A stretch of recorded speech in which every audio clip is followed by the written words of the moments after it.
il quinto appuntamento con Qual Buon Veneto, la rubrica che vi fa visitare le meraviglie del Veneto.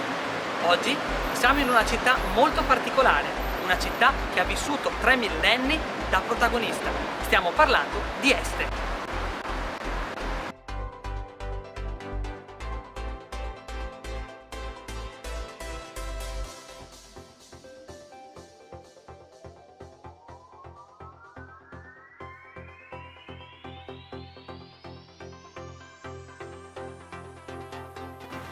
Este è un comune italiano di 16.000 abitanti della provincia di Padova.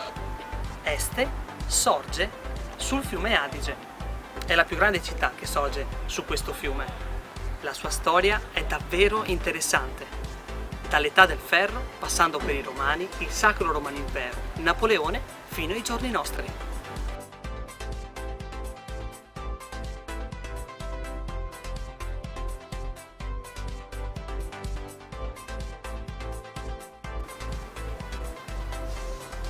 Cosa dire? Un luogo di sicuro interesse sono le mura di Este. Queste mura sono originarie del XIV secolo. L'intera cinta di mura è lunga quasi 1 chilometro e le mura sono spesse 1,5 metri. Tutta la circonferenza poi è coronata con 14 torri. In via Santo Stefano troviamo quella che viene chiamata la Necropoli del Ricovero. È un sito archeologico molto importante, è il più importante relativo alla civiltà dei Veneti antichi. Gli scavi hanno portato alla luce ben 150 tombe. La fondazione della necropoli risale all'età del bronzo e la sua destinazione funeraria è stata attiva per molti secoli. Nel VI secolo a.C. avvenne un vero e proprio cambiamento radicale nell'organizzazione dell'area cimiteriale, che rivela un senso di monumentalità e una complessità del tutto nuova. L'Arco del Falconetto è uno scenografico portale di pietra. Lo si incontra percorrendo la cinta muraria del castello di Este.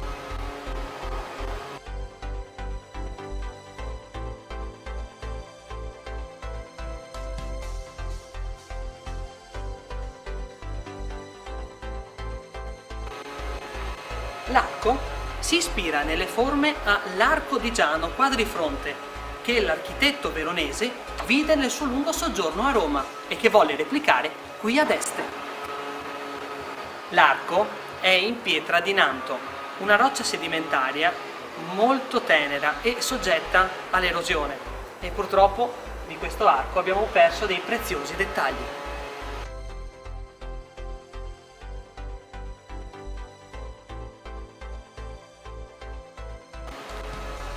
Il nostro viaggio per oggi termina qui. Se vi è piaciuto fatecelo sapere. Grazie per averci seguito. Alla prossima!